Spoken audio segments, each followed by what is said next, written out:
Hey guys, RZT3 Crashes 100 here, and I'm back with another roll, I suppose. I've already unboxed this. I just put it into this bag, and what I have for you today are 2 rolls from APMEX of war nickels, or rather 1 full roll because APMEX sells war nickels in half rolls. So $1 a piece. This is $2 in total. No gloves this time because, as you can see with the condition of the coins and how much grime and stuff is on it, we're really not going to need them. Anyway, so I might as well begin this video by talking about what war nickels are and why they were brought into being, basically. So during the middle of World War II, various metals were required more by the American military for production of things such as shell cases and tank armour, and generally other metals that would be used in the production of war machines and bullets, ammunition, etc. One of these was nickel, and so for 3 years, between 1942 and 1945, nickels were produced without any nickel actually in them. Yes, they were produced with a mixture of 56% copper, 9% manganese, and most interestingly, they actually had some silver in them. 35% silver to be exact. Now, to distinguish them from regular nickels, the mint mark here was placed above Monticello, or Monticello. I say Monticello, why not? And so basically they were made to be the exact same weight as a regular nickel, for the idea being that vending machines would then accept them with minimal issue. After the war, the idea would be that these would be withdrawn from circulation, much like what they wanted to do with the steel cent, but as we are quite aware, collectors don't work that way, and so large numbers of these coins were hoarded, even more so once the price of silver began to go up in the mid-20th century. And so here we are. We have these in large amounts at APMEX, or there are large amounts of these available at APMEX, and they tend to be overlooked in terms of silver content, which is a bit of a shame because although you need a lot of them, this is a fairly quick and inexpensive way to build up silver content in a stack. At the moment, on APMEX's website, they are just under $20 a piece at $19.86. So without further ado, I suppose we should take a look through these and see what mint marks we get and what years. So we should almost certainly get a full date run here. I've just done a quick run through just to make sure that all the coins were there, the exact amount, so 40 we're going to be working with today. This again should be a fairly longer video than my normal videos, and so without further ado, let's begin. So I'm just going to put you down there. This example here will just begin the roll with this one, why not, is a 1943 Philadelphia. I kept mentioning it as Pennsylvania in my last video. Not entirely wrong, but I suppose I might as well call it by its actual name. So, yeah, we're going to go from there. So I'll go with you first. We'll just tip the rest of these out here. So we'll just put that into centre, and we're literally just going to peel them off. So we have a 1945 Denver.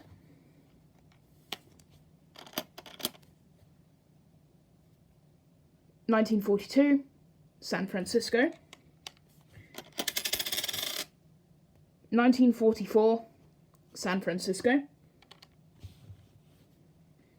1943, Philadelphia. Almost said Pennsylvania there. Old habits die hard. 1945, Denver. That one's got a really, really worn appearance, but I kind of like it. It's made Monticello into this silhouette almost. You can very faintly see the pillars there on the portico, which is quite cool. So we'll just put that there. I'm going to do it mint mark up. 1945, Philadelphia. Pennsylvania, there we go. Actually did it that time. 1944, San Francisco.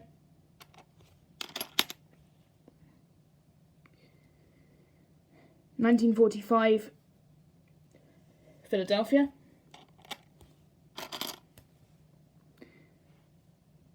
1945, San Francisco. I'm just going to quickly go on a tangent here. If there's one thing I quite like about worn old silver coins, it's that they age quite gracefully. You're not going to see milk spots or anything like that on them, compared to bullion coins, mostly because these were made to be circulated. They are much more mixed in quantity, or like the actual metal is much further mixed during the production of the planchets. So there you go. So it's 1945 again, and it's a San Francisco.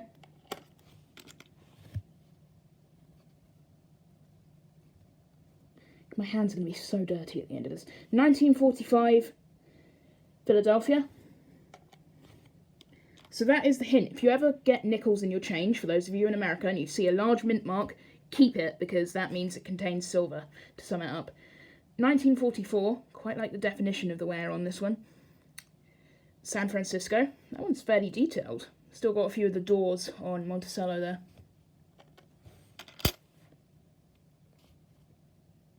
(1942), first mint year. Philadelphia.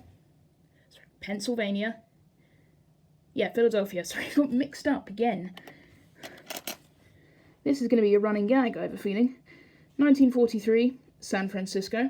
Again, you can very faintly see the pillars in the right light, which is quite interesting. Must just be where the grime has built up. 1945,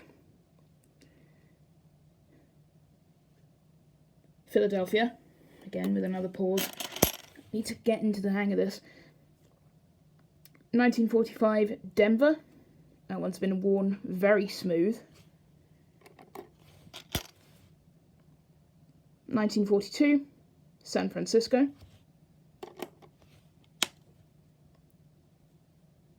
1943 with some interesting yellow flecks here, and that is a Philadelphia. 1944, Philadelphia.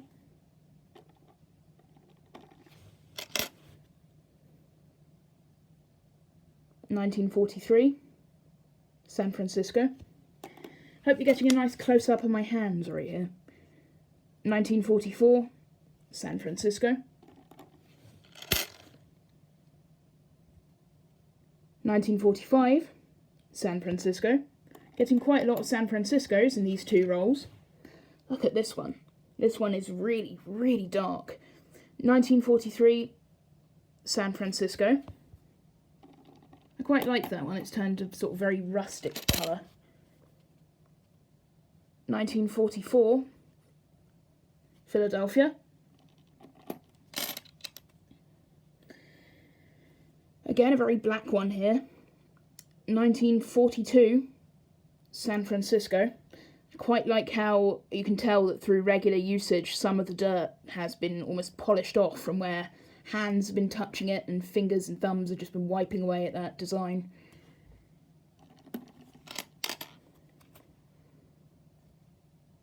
(1944) Philadelphia.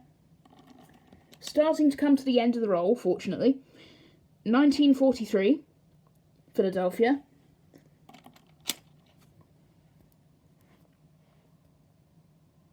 1942, Philadelphia. Again, that's been worn smooth, but if you hold it in the right light, again, I'm just going to bring this up, you can kind of see the two pillars at the front of the building. It's interesting. I have to wonder how that actually happens, considering that the actual design itself is pretty much smooth. It could just be me imagining things, but it almost seems as if like there's a bit of it that was left. 1943, San Francisco. Again, you can very faintly see the pillars, which is... I'm pretty sure that maybe it's ever so slightly raised, like not enough that I can feel it, but maybe enough that it's visible. Leave a comment if you know if that is actually not just me imagining things and if that's actually a thing.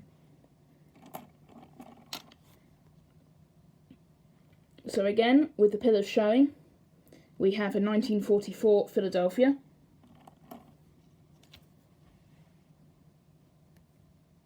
A 1943, this one's fairly shiny still, Philadelphia. Again, notice the pillars. And this one here, you can even see some of the doors and windows on it. So, yeah, I'm pretty much certain that this is just a tiny bit of relief left on it. 1944, Denver. Oh, it's fallen beneath the camera there. 1945, and with a very worn mint mark, that is a San Francisco. Let's try and get that autofocused again. There we go.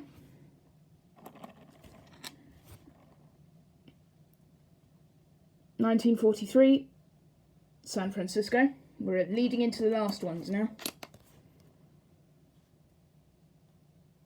1945, Denver.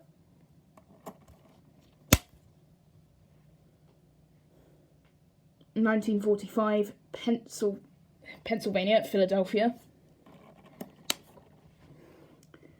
1945, Philadelphia. 1943, Philadelphia. And down to our last two. 1942, San Francisco.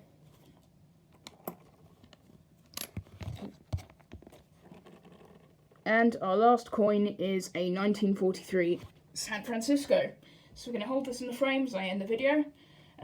This has been a quick unboxing, looking through two rolls of war nickels from APMEX. I have another parcel coming from them, which should arrive at some point next week. I will aim to make that the next video, depending on what happens. So, yep, I look forward to seeing you all there. I'm Master T3 Crashes 100. Over and out.